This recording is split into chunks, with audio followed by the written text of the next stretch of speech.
Hey everybody, this is Russ from Metro Game Core. Today we are going to take a look at the AYANEO Pocket S. This is their next Android handheld, and they've been teasing it for quite some time.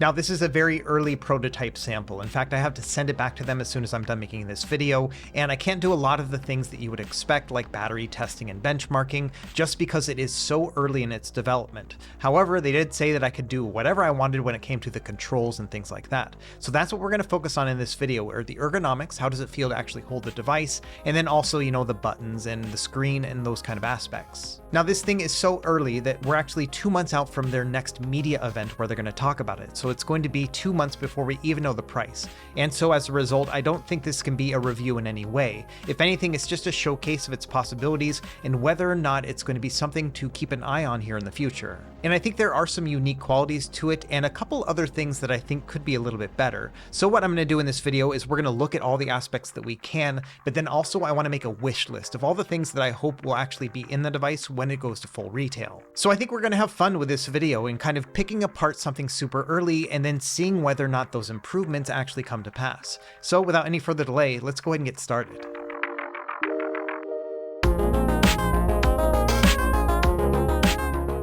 Alright, let's get started. Now, one of the main things about this video is that we don't know all the information about the AYANEO Pocket S just yet. They do have an Indiegogo page up, but it's one of those where you put in your email address and they'll let you know when it is actually going to go live.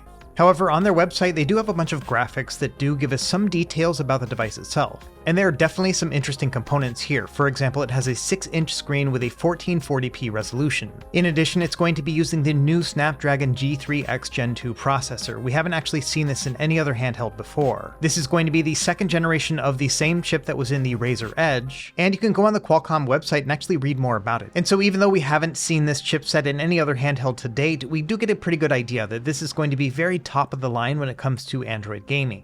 But I think rather than speculate about the features that will or will not be in the device, I think we should just check it out and see what we physically have to work with. And so here is the device itself, and I gotta say, first impression right off the bat, this is a very sleek and premium quality feeling device. I think of all the other handhelds that I've ever tested, this is the one that feels most like a flagship phone, but with controls stuck on each end. It's got a full glass front, but then also metal on these sides, and I think on the back too as well. And it does leave me with a really high-end feeling as I'm holding it. Let's go ahead and just jump right into the controls and talk about my experience with testing each of these. We'll start with the D-pad, and this does feel very good. It reminds me a lot of the PS Vita D-pad, at least in terms of shape and size. It does feel like it's using a rubber membrane connection, but feels a little bit on the mushy side for me. In particular, it doesn't seem to have any sort of pivot in the center. So while the travel and overall balance does feel good, it does give me a bit more of a mushy feel than I was expecting, especially with something so high-end. Generally, a mushy D-pad is associated with like a cheaper handheld.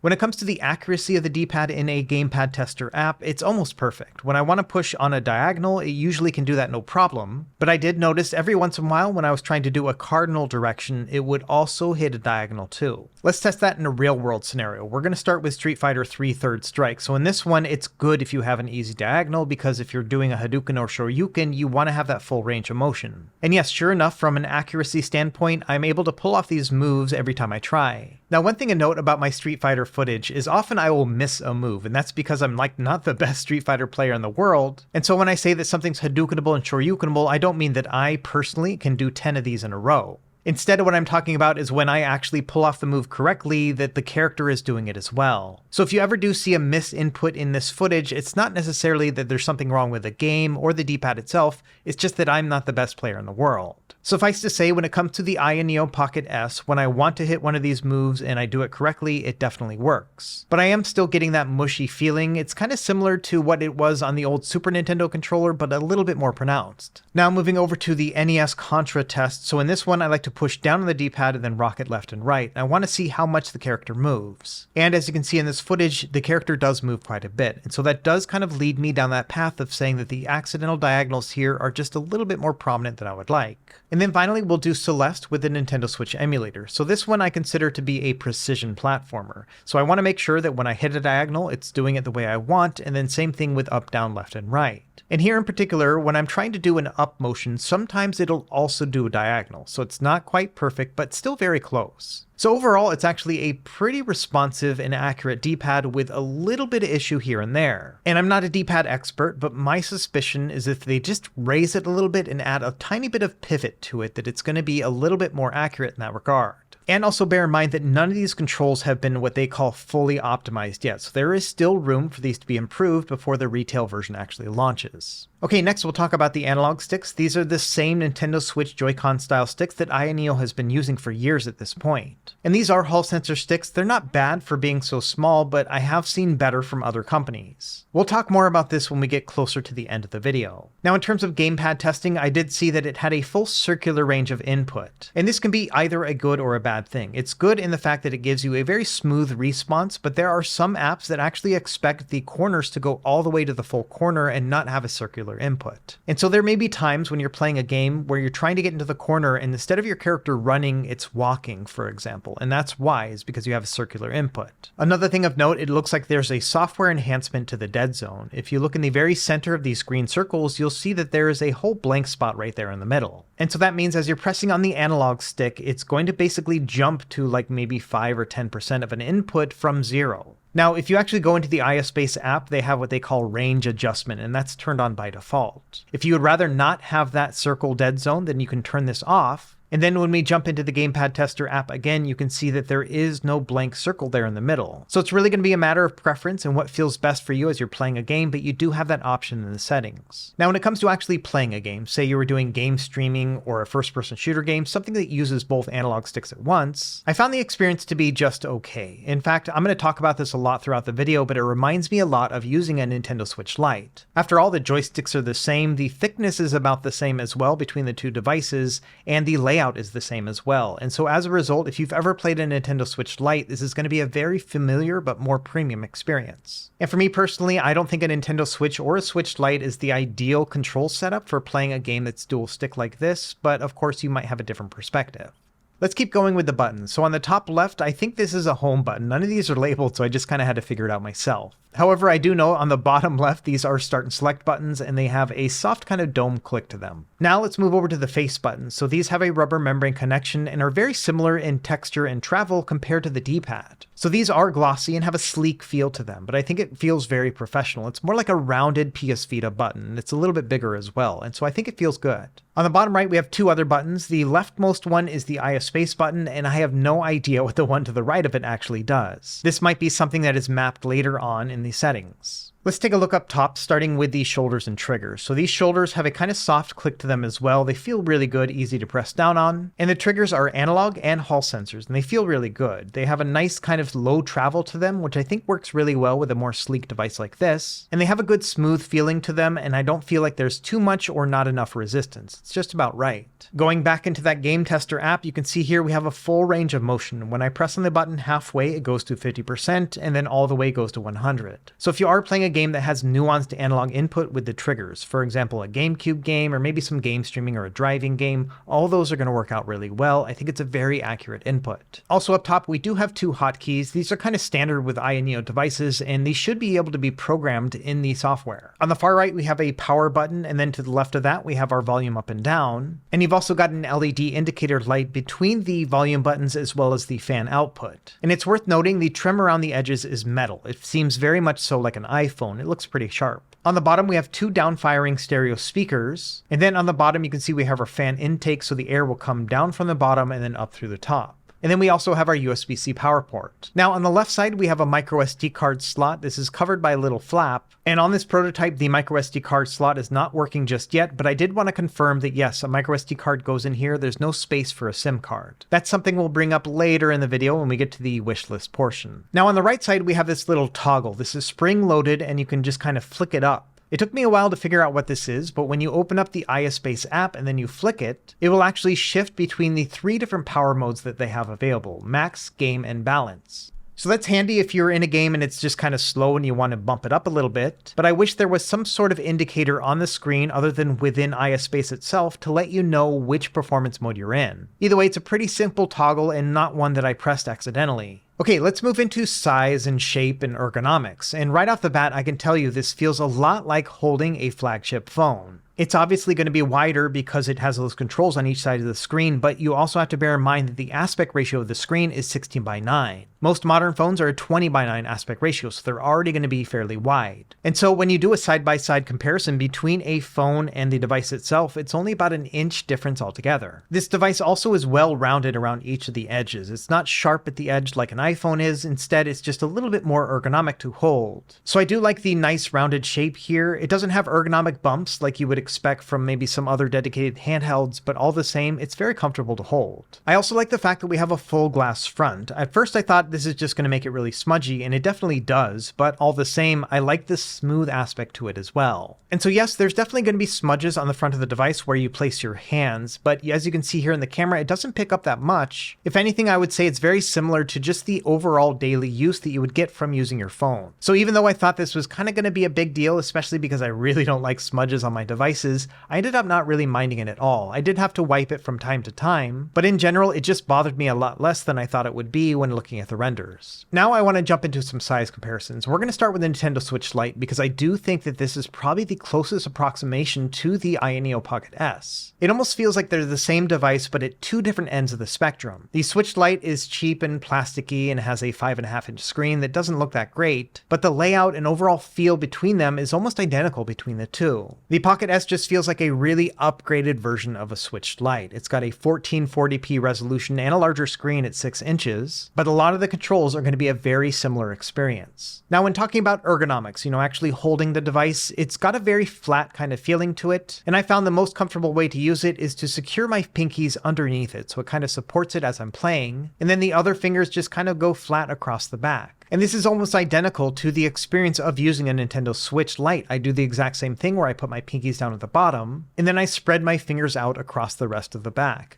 I don't think this is an ideal setup when it comes to handhelds. I'd much rather hold something like a Steam Deck, but chances are you've probably held a Switch or a Switch Lite, and so you know what that feeling is like. And so this is going to be very similar with the Pocket S, just a little bit more premium. Speaking of premium, the experience, especially from the screen, is night and day between the Switch Lite and the Pocket S. Of course, the Switch Lite screen has never been the best, especially when it comes to colors. It's always looked a little bit washed out. But when you do a direct comparison between the two, it is really kind of amazing how nice the Pocket S screen really looks. And a lot of this doesn't have to do with the really high 1440p resolution. It's just that the colors and saturation are really nice. Now, another device that is of a similar design in some ways is the Retroid Pocket 4 or 4 Pro. This one also has a Nintendo Switch Lite style in the fact that it's a more flat kind of device, but it's also quite a bit smaller than the Pocket S. As you can see, the screen here is only 4.7 inches. And by virtue of having a flat back, I end up holding this device in a similar way, although I do feel like my pinkies take up more space on the bottom, like the entire pinky is underneath, giving it support. Now let's move over to devices that have more ergonomic bumps to them. We'll start with the Odin 2. This one is probably the most direct competitor with the Pocket S just by virtue of the fact that this has a Snapdragon 8 Gen 2 chip inside.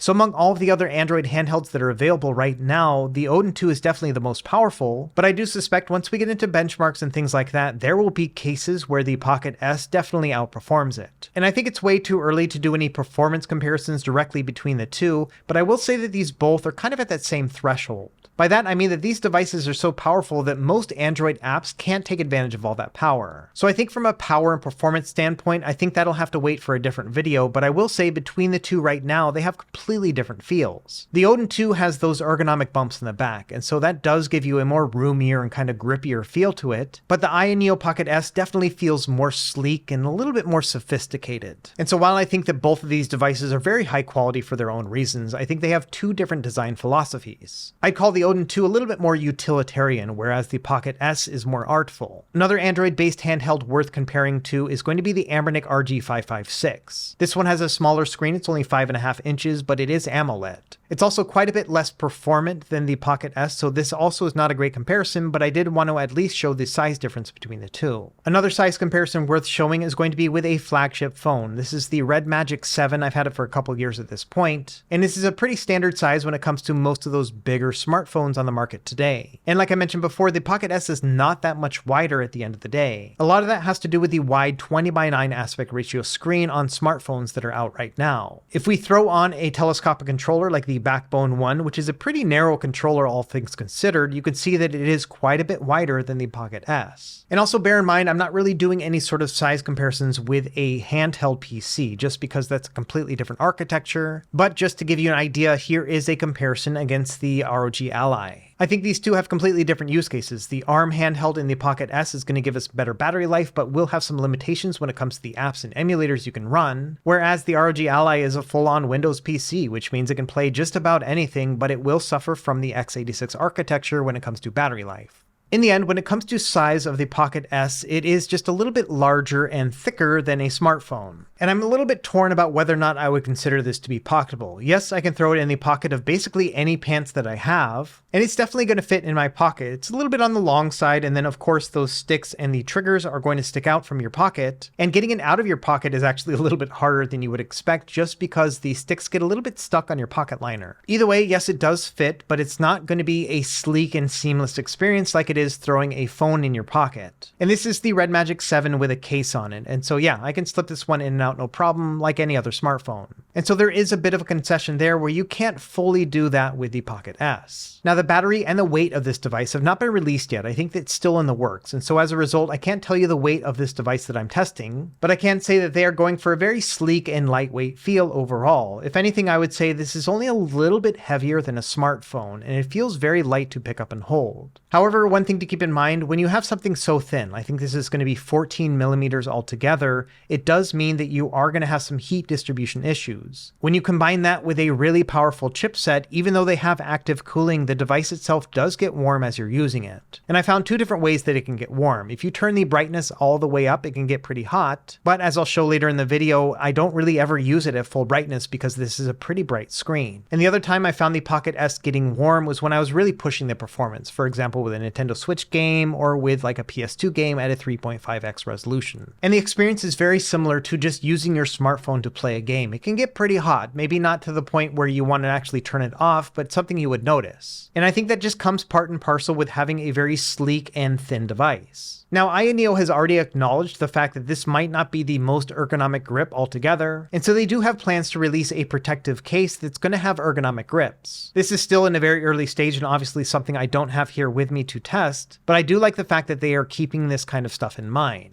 Now, we've talked a little bit about the screen, but let's dive a little bit more into that. First of all, like I mentioned already, it has a 1440p resolution, which is a really high resolution compared to other handhelds on the market. Now, I think in many use cases, this resolution is going to be overkill, but if you're going to be playing Android games and certain retro emulation, this might be a really good fit. We'll talk more about that here later. Now, because we have a 6-inch screen with a 1440p resolution, the pixel density is kind of insane. It's 490 ppi. And for example, that is a higher pixel density than the iPhone 15, which is 460. Now, I imagine there will be some people who are lamenting the fact that this doesn't have an AMOLED display. It is an IPS LCD. And I totally get that. Once you go OLED, it is hard to go back. However, in the screen's defense, I will say that the color and richness and vibrancy is actually very impressive. And so even though it, yes, isn't an OLED display, it never was something that really bothered me. And so if you are open to the idea of using a screen that is not AMOLED, I say give this one a chance because it is pretty darn impressive. Another factor I love to test when it comes to handheld screens is the overall brightness and dimness and the range between. And I have to say the range here is the most stunning I've ever seen on a handheld before. When I take it all the way down to the lowest brightness, it's almost invisible. In fact, even when turning off my studio lights, it's still very hard to see. And I think that's pretty amazing. The idea that you can play this in any sort of darkness without bothering the person next to you is kind of cool. And I know a lot of people like to play these handhelds in bed, so that might be a great fit. Now on the opposite side, it gets super bright, and so I think that this will be a pretty good display to be able to use in an outdoor environment as well. And so that's one of the things I really like about this screen is we have a huge dynamic range between the brightness and dimness settings. And like I mentioned previously, this screen is pretty darn bright at the brightest setting. I've mostly been using it at about half brightness, and that's been perfect for me. And so overall, yes, I've really enjoyed the screen. Next, I want to talk about software. So this has Android 13, but AYANEO does use their own software suite called ISpace on top of that. And here you can do things like adjust the performance mode as well as the fan. And for most of my testing, I'm actually using it in the balanced mode because I found that I didn't need to push it all the way to the max. You can also adjust the controls in a couple ways. For example, you can adjust the vibration sensitivity as well as the triggers and joysticks. You've also got a couple quick menu toggles, like the ability to adjust the Bluetooth and Wi-Fi, and then also the RGB lights around the analog sticks. And these are pretty standard options with most AYANEO devices, but essentially you can change out the color of the analog sticks and then also like the breathing rhythm and things like that. And of course, if you don't want to see these, you can always turn that off as well. Now, in addition to the iSpace settings app, they do have their own front-end launcher. This one is a little bit more intensive in the fact that you're supposed to import these settings from Pegasus or Emulation Station, and this software is still kind of a work in progress, and so I didn't set up on this device, I just kind of sideloaded everything myself. Either way, that option is there if you want to use their own built-in front end. Now, getting everything set up was a bit of a struggle just because this prototype doesn't have Google Play Store and the microSD card slot wasn't working, so I will be running all of my emulators and games from the internal storage, which did have some limitations. Either way, I was able to get a pretty complete suite of game testing done, so let's go through just the initial experience I had when playing this device. We'll start with the low-end emulation stuff. Now, I don't think a lot of people are going to be buying this device to be able to play Pokemon ROM hacks for Game Boy Advance, but all the same, it was a really impressive experience, especially considering the fact that the 1440p resolution on the screen is a perfect 9x integer scale of Game Boy Advance. When you combine that with the bright and vibrant screen, this is a really excellent experience. Now, because we have that high resolution screen, that means that most other systems can play integer scaled, or if you play it without integer scaling, the screen is still going to look pretty sharp. So here in Super Nintendo, when I'm toggling between integer scaling and not, you can see there's not a huge size difference between the two. And even then, when playing in non-integer scaling, because the pixels are so dense, it actually looks really good. It's very hard to see any pixel distortion here with Mega Man's Life Bar. So even though this device is probably not intended to be played with a lot of retro games, they still look really good on this, and so it is an elevated experience. And because we have the power to do it, we can play just about anything on this device. So for example, here is Sega Saturn running with the RetroArch Beetle core, and it's also running with an Aperture CRT shader. This core is very accurate, but also very hard to run on Android, and the fact that it is a very rare feat. I think this is only something I've really seen consistently on the Odin 2. So if you are looking for a very accurate and pitch perfect way to play Sega Saturn, if it runs well on the Beetle core, it'll probably run well on this device. Now, because this is a prototype chip, there were quite a few bumps along the way when I was doing my game testing. For example, when trying to play GameCube games, it was a very mixed experience. To start, I could play everything at a 4x resolution absolutely no problem, but there was also something happening in the background, either from the Android or iSpace or the emulator itself, that would cause a dialog box to come up every few seconds asking me to close down the app. I found this ironic considering the fact that it kept saying the Dolphin emulator wasn't responding when it was responding just fine. The game was playing great. Either way, rest assured that a 4x resolution in Dolphin here is well beyond a 1440p resolution, and so we should be able to play any compatible GameCube or Wii game on this emulator with absolutely no issue. Another thing to bear in mind is that I couldn't get any of the third-party turnip drivers to work with this chipset at all, so I did have to stick to the most recent Qualcomm drivers, which are not the best. And so for some systems like PlayStation Vita, even though performance-wise I could see that a 2x resolution was playing no problem in the background, I couldn't actually see what Nathan Drake was doing because everything was so white. Now, just to be clear, this is not an issue with the device itself. This is a driver's issue, and because it's so new and prototype-y, that means we're just not there yet. This is one of those things where we just need to get the device into more people's hands so that we can extract drivers and get all that stuff tested. Now, for Nintendo Switch, it's a very similar story. Because I couldn't use anything but the Qualcomm drivers, we had all sorts of graphical issues with certain games. I couldn't get Mario Odyssey to show up on the screen at all, and then Link's Awakening had all sorts of crazy glitches, and then other games like Hades had layer issues in the sense that everything was super black or super bright, but nothing in between was actually showing. So while from a performance standpoint, all these games are playing just fine even in docked mode,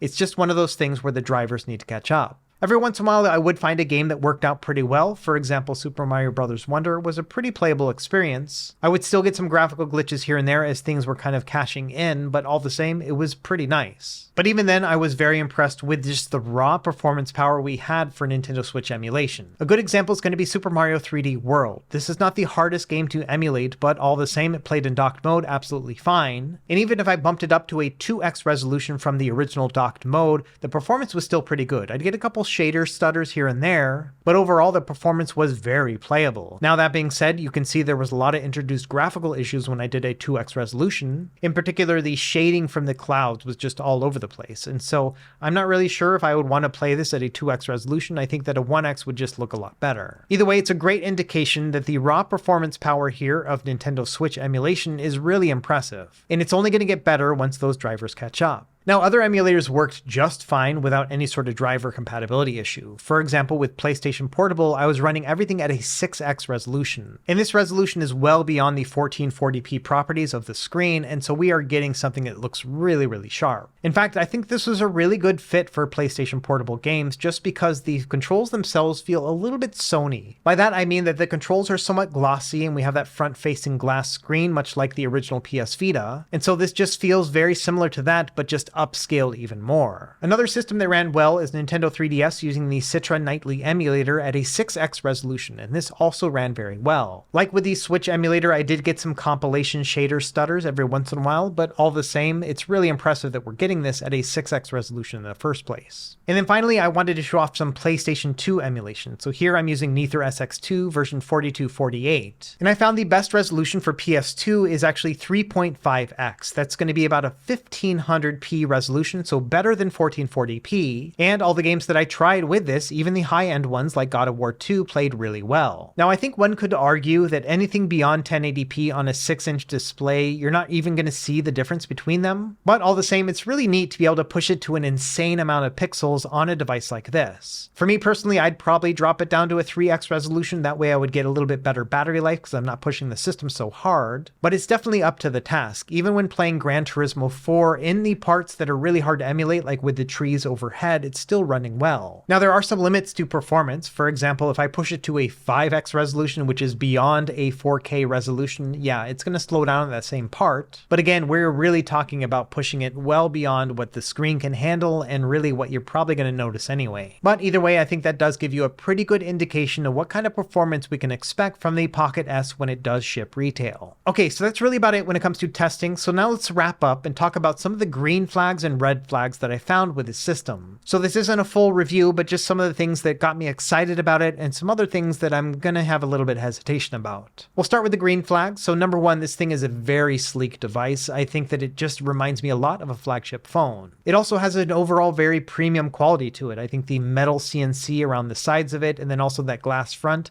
yeah, it just feels like a really high quality device compared to others. I'm also a big fan of this screen. I'm not sure that I needed a full 1440p resolution, but it is pretty cool to have it. But overall, there's lots of other aspects I love about the screen. I think that 6 inches is just about perfect, and I think it's a very color accurate and vibrant screen that also gets really bright and dim. And as we also saw in the testing section, this thing has a lot of power, not only for Android gaming, but then also a lot of emulation. Your only limitation here is going to be much like how it is with the Odin 2, in that some emulators just don't exist on Android. But if and when we ever get a PlayStation 3 or Wii U emulator on Android, I think it's going to run just fine on this device. And then the final thing that I thought was a positive aspect of this device is I found it to be comfortable. It's not the most comfortable in the world, but it's more than I thought it would be. Like I said, it just reminds me a lot of a very sleek Nintendo Switch Lite. Now, all things considered, it's not a perfect handheld, so let's talk about some of the red flags that I have. The first is going to be the fact that it gets pretty warm. Now, it's not to the point where I would ever say that it's hot or uncomfortable to hold, but to give you an example, it got hot enough for me to actually sweat a little bit more with my hands. And as a result of that, after about 30 minutes of playing, I found that the back of this device just got pretty gross looking. So if anything, I did have to wipe this down periodically just to make sure it wasn't super smudgy. And this smudginess doesn't really have to do with the material quality of the back of it either. It just has to do with the fact that it got warm, which then made my hands sweatier than normal. And from an ergonomic standpoint, it does have a somewhat flat experience. Like I mentioned before, it feels a lot like playing a Nintendo Switch Lite. And so while I still consider it to be a mostly comfortable experience, it's not ideal compared to other and larger handhelds. Another thing I'm not super hyped about are the analog sticks. It's now the third iteration of AYANEO devices where they've used these same sticks, and I felt like it's been the main limiting factor. I think they're still serviceable, and I appreciate that they're Hall sensor, but I think it's time to move on beyond that Nintendo Switch Joy-Con style. And then finally, the last red flag I have here is just the fact that we have lots of to be determined factors. For example, we have no idea what the price is going to be on this and whether or not it's going to be competitive with other handhelds, but then also the battery capacity and overall battery life are still things that need to be determined as well. So it is hard to say whether or not this is the device to get in the high-end Android space, but at least right now, even with these TBDs, I think there is a lot of promise. And given the fact that we have some space between the prototype and the actual device release, I did come up with a wish list of things I'd love to see with this device when it actually comes to be. So let's quickly go through my AYANEO Pocket S wish list. So number one here, no surprise, but I hope that they improve the analog stick experience. Other manufacturers like Retroid and AYN have really kind of optimized the small analog stick thing, and I think that something like that would be great with AYANEO too. And so I do hope this is something that AYANEO has the potential to improve in the future. One thing that might be a little bit easier of a fix is just adding a little bit of pivot to that D-pad in the center. And I don't think it has to be much, but it's definitely a mushy D-pad, at least on my prototype sample, so it is something I hope they improve.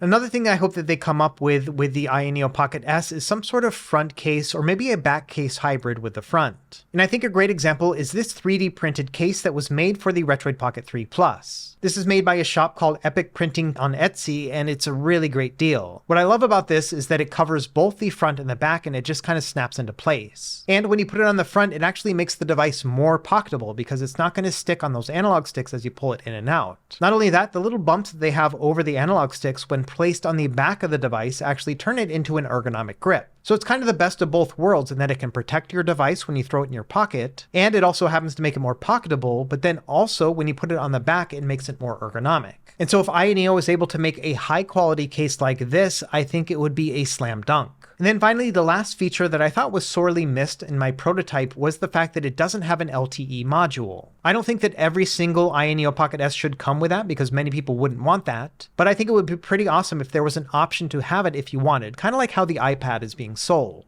Because among all the other devices that I've tested before, this one is the closest to being a phone with controls hooked up to it. Now, obviously, I don't think you would want to hold this device up to your face when you're actually making a phone call, but if it did have a SIM card inside and you could give it its own phone line, then you could make phone calls using like Bluetooth headphones, and I think that would be great. Not only that, you'd be able to text and do all the other things that you want to do on a phone and kind of eliminate the whole phone thing in one. It's a small population of people who would rather use a handheld than a phone, but I still like the idea of having that choice. So in wrapping up what is probably the longest first look video I've ever done before, I think it's worth going back to the very beginning of this video where I talked about whether or not this device is going to have any sort of promise to look out for in the future. And I think that just based on what I've seen already so far in the past few days that I've been testing it, yeah, I'm a big fan of the Pocket S. There are definitely other factors to consider. For example, we don't know the price point yet. And then also there are other great Android handheld devices that have come out over the past few months. If I had to speculate about the price, I don't think it's going to be in the budget category. So I think that something like the Retroid Pocket 4 Pro at $200 is still a completely different device. And the Pocket S is postured definitely more towards the high end. Now in the high-end spectrum, we've got the AYN Odin 2. This thing starts at $300 but can get quite expensive as you add other color options and RAM and storage. And so this is probably the most direct competitor right here. And I think if the prices are going to be similar between the two, it's going to be great for most consumers because I think by a design standpoint, these have a completely different ethos. For me, I'm seeing the AYANEO Pocket S as a sleek and flagship phone style handheld. And so far, I've never seen a company get this close to that idea in a handheld before. And I do love the fact that in addition to the premium look and feel of this device, it's got some premium performance too. So it really is going to come down to price and whether or not it matches your budget and what you're looking for in a handheld. So in the end, yes, I think this is a device to watch out for, and I am hoping to get a review unit at the retail side once they're actually available. For now, let me know what you think about the AYANEO Pocket S in the comments down below. Is this checking off some boxes for you as well, or do you think something else a little bit more cheaper is going to be more your style? As always, thank you for watching, and be sure to like and subscribe if you found this helpful, and we will see you next time. Happy gaming.